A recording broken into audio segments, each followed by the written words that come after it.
भंडारी साहब ने उन्होंने जो बुढ़ा बनाता कि मेरा दौर शहर के नाम दे रहे हैं ये नजर बहुत मानी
चल चुप कर यार, काम होना।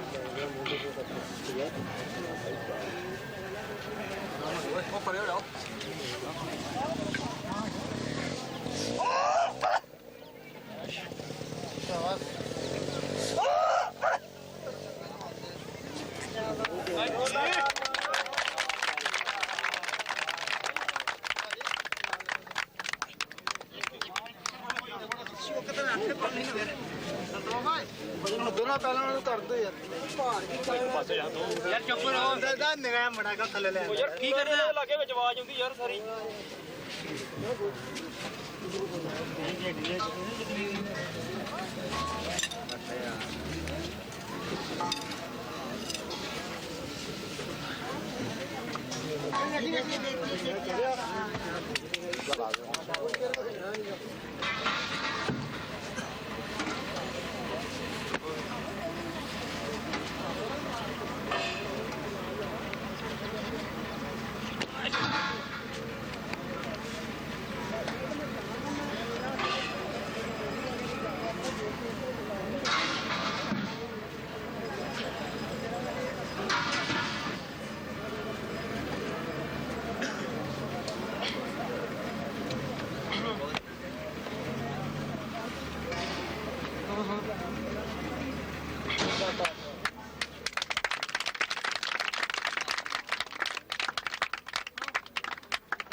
पीछे जाओ, पीछे चलो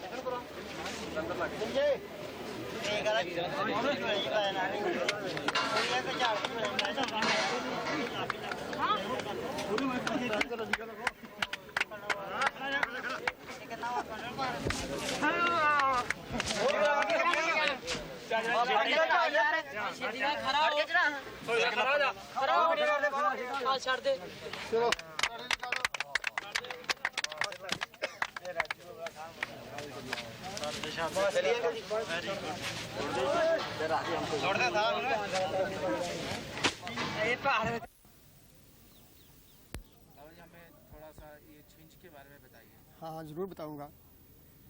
बताइए जरा। हाँ, ये 350 साल पहले शुरू हुई थी। एक बाबा लखदाता दरवेश फकीर था, वो इस गांव में आकर के ठहरा और उसने छोटे छोटे बच्चे। छिंज की हिस्ट्री बताइए जरा हमें। हाँ, ये आज से 350 साल पहले की बात है।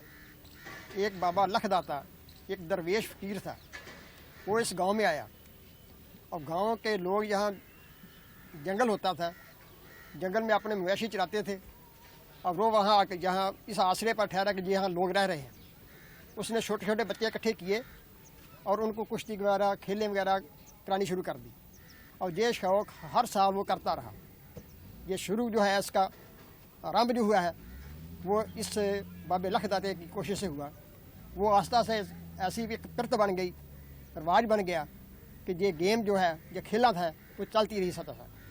और पहले बहुत मामूली खबरें खेलें होती थी, बहुत छोटे छोटे बच्चे थे। फिर बड़े पहलवान आने शुरू हो गए और बड़े पहलवानों ने यहाँ आकर दंगल करने शुरू कर दिए और 350 साल से ये चलता चलता जब किक्कर सिंह पहलवान हुआ है, वो भी इस अखाड़े में आया, इसको प्रणाम किया।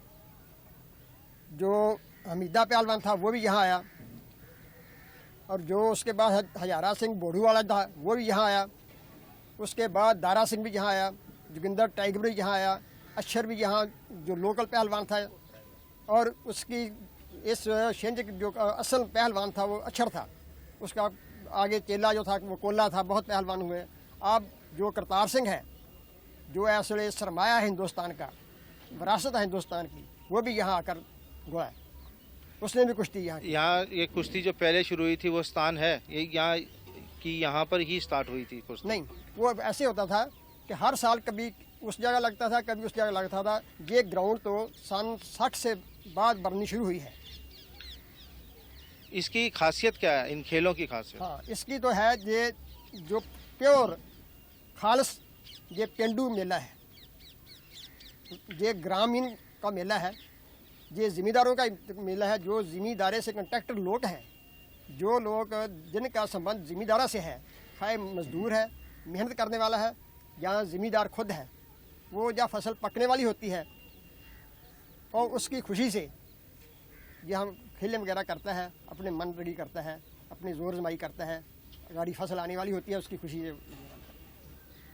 और इसका ये इसी महीने में क्यों लगाई जाती है, इसके बारे में बताइए। ये शुरू से जब शुरू हुआ था वो यही भादों का उन्होंने महीना लिया, भादों का 15 और 16 देसी महीना जो है उसके हिसाब से चलती है। अंग्रेज़ी कभी 31 आ जाता है, कभी 31 सितंबर आ जाता है।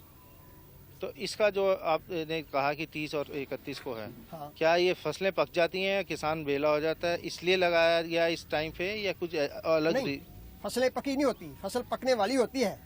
उसकी खुशी से जब जो पैडी है उसकी चुनना है, वो निसरता है, फल निकलता है, वो खुश होता है। या और दूसरी फसल है वो फूल पर आती है या दाने पर आती है तो खुश होता है और खुशी में झूम उठता है, और इसीलिए फिर यहाँ आकर वो खेलता है, खुशी मनाता है, अपनी जोर जमाई करता है, कर्तव्य दिखाता है। ये सिर्फ इसी गांव में होता है, भबेहाली में, या कि ये बाहर के लोग भी आते हैं, और नहीं, क्या?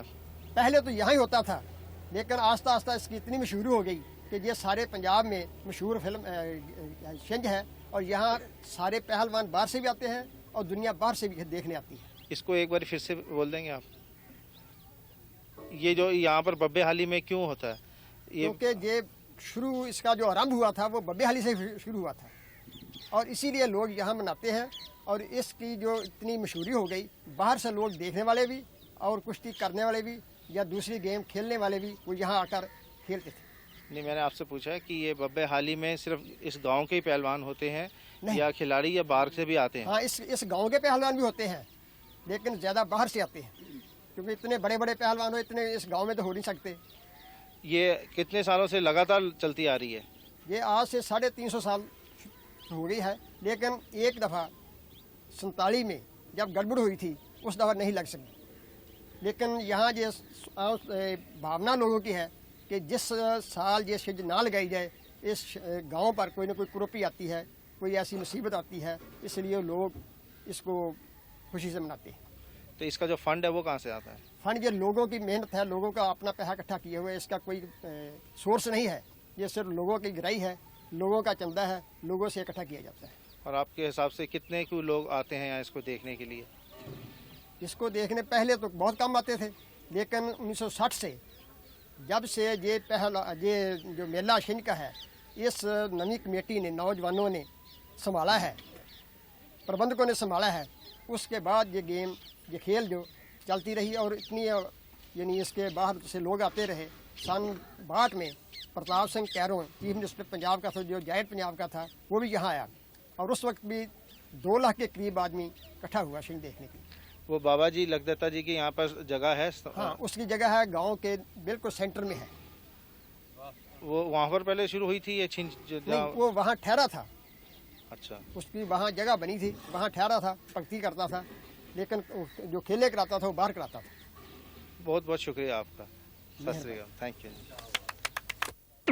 आपका ताल्लुक हमें कराइए जरा। समझ नहीं आती की रखना। मैं कह जी ਤੁਹਾਡੀ ਤਾਰੀਫ ਕੀ ਹੈਗੀ ਹੈ, अपना जरा परिचय दोगे मैनू? अच्छा जी, दसोगे इत्थे दी ਜਿਹੜੀ ਬੱਬੇਹਾਲੀ ਦੀ ਛਿੰਝ ਹੈ? मैं ठीक नहीं, मेरे को इन्ना बोलिया नहीं जाता जी। अच्छा। ठीक नहीं, फिर दस सकदा। ਅੱਜ ਤੁਸੀਂ ਥੋੜਾ ਜਿਹਾ ਦੱਸੋ ਆਪਣੇ ਕੁਝ ਪਹਿਲਵਾਨੀ ਦੇ ਬਾਰੇ ਦੱਸੋ। मैं इत्थे आया मां। अच्छा, अपना नाम ਤੇ ਦੱਸ ਦਿਓ। मेरा नाम दारा सिंह। कब तो ਤੁਸੀਂ ਕੁਸ਼ਤੀ ਸ਼ੁਰੂ ਕੀਤੀ ਸੀਗੀ? मेरा सन 1904 का जन्म है, तो कोई 15-16 साल तो शुरू की। ਤੇ ਕਿੰਨੀਆਂ ਕੁਸ਼ਤੀਆਂ ਲੜੀਆਂ ਹੋਣਗੀਆਂ, ਕੋਈ ਅੰਦਾਜ਼ਾ ਹੈ ਤੁਹਾਨੂੰ? बहुत कुश्तियाँ लड़ियाँ, बहुत। ਤੇ ਕਿਹੜੀ ਕੋਈ ਸਭ ਤੋਂ ਜੋ ਤੁਹਾਨੂੰ ਯਾਦਗਾਰ ਕੁਸ਼ਤੀ ਹੋਏ, ਜਾਂ ਜਿਹੜੀ ਛਿੰਝ ਹੈ, ਇਹ ਜਿਹੜੀ ਗ੍ਰਾਮੀਣ ਕੁਸ਼ਤੀ ਤੁਹਾਨੂੰ जंजा नहीं, दंगलों च मैं खुलता रहा, फ्री स्टाइल। अच्छा, कोई याद है ਤੁਹਾਨੂੰ ਕੁਝ ਜਿਹੜੀ ਸਭ ਤੋਂ ਪਸੰਦ ਹੋਏ, ਤੁਹਾਨੂੰ ਸਭ ਤੋਂ ਅੱਛੀ ਲੱਗਦੀ ਹੈ? ਇੱਕ ਉਹ ਤਾਂ ਤੈਨੂੰ ਮੈਂ ਦੱਸਾਂਗੇ ਜੋਗਿੰਦਰ ਟੈਗਰ ਵੀ ਨਾਲ ਘੁਲਦਾ ਰਿਹਾ ਜੀ, ਫਿਰ ਨਿਕਾਸ ਬੋਸ ਬਾਹਰਲੇ ਮੁਲਕਾਂ ਦੇ, ਜਾਰਜ ਕੰਸਟੈਨ, ਇਤਨਾ ਕਰਕੇ ਕਾਫੀ। ਜੇ ਅੱਜ ਕੱਲ੍ਹ ਦੇ ਫਿਲਮ ਸਟਾਰ ਔਰ ਪੁਰਾਣੇ ਰੈਸਲਰ ਦਾਰਾ ਸਿੰਘ, ਉਹਨਾਂ ਦੇ ਨਾਲ ਕੁਛ ਤੁਹਾਡਾ ਤਾਲੁਕਾਤ ਜਾਂ ਉਹ ਸ਼ਿਗਰ ਵਾਲਾ ਸਾਹਿਬ ਹੈ, ਹਾਂਜੀ? ਉਹ ਬਹੁਤ ਛੋਟਾ ਮੇਰੇ ਤੋਂ। ਅੱਛਾ, ਹਾਂ, ਮੇਰੀ ਇਸ ਵੇਲੇ 90 ਸਾਲ ਤੋਂ ਉੱਤੇ ਉਮਰ ਹੈ। ਕਿੰਨੀਆਂ ਛਿੰਜਾਂ 'ਚ ਤੁਸੀਂ ਪਾਰਟਿਸਿਪੇਟ ਕੀਤਾ? ਛਿੰਜਾਂ ਜੀ ਤਾਂ ਪਹਿਲਾਂ ਕਰਦੇ ਨੇ, ਮੁੜ ਕੇ ਦੰਗਲਾਂ 'ਚ ਮੈਂ ਬੜਾ ਬੋਲਦਾ ਰਿਹਾ। ਫਰੀ ਸਟਾਈਲ ਦਿੱਲੀ ਆਪਣਾ ਦਾ ਨਾਮ ਵੇਖਾ ਫੋਟੋ ਦੱਸੀ ਉਹ ਮੈਂ ਨਹਿਰੂ ਸਾਹਿਬ ਦੇ ਨਾਲ ਤੁਹਾਡੀ ਕਦ ਮੁਲਾਕਾਤ ਹੋਈ? ਇਹ ਸੰਨ 50 'ਚ ਜਦੋਂ 26 ਜਨਵਰੀ ਪਹਿਲੀ ਮਨਾਈ। ਅੱਛਾ, ਉਸ ਟਾਈਮ ਇੱਕ ਇੰਕਾਂ ਗਿਆ, ਆ ਮੇਰਾ ਉਸਤਾਦ ਹੈ। ਅੱਛਾ ਜੀ, ਤੁਸੀਂ ਸਪੋਰਟ ਦੋ?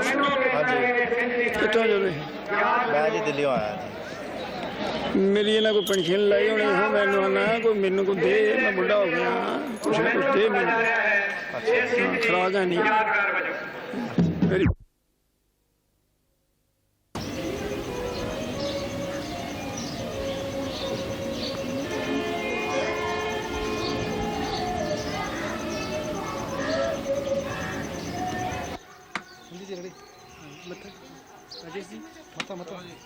ਮੱਥਾ ਟੇਕੋ ਜੀ।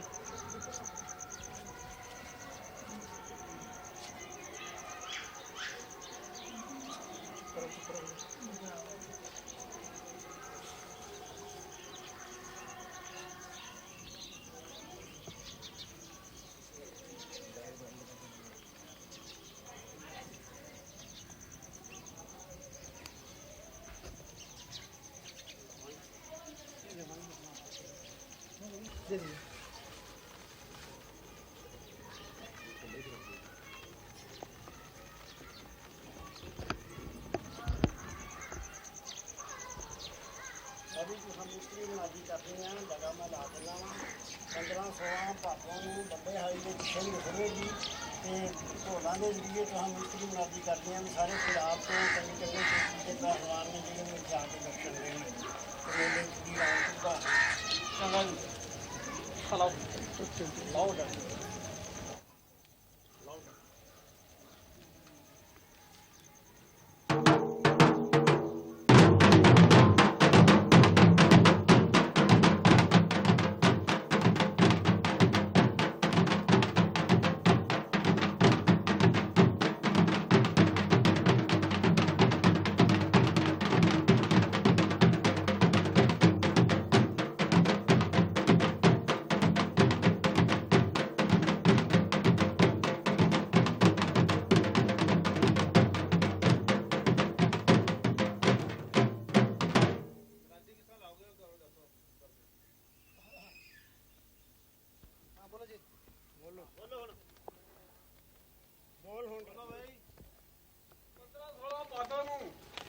ਲੱਗੇਗੀ ਲੱਖ ਦਾਤੇ ਦੀ।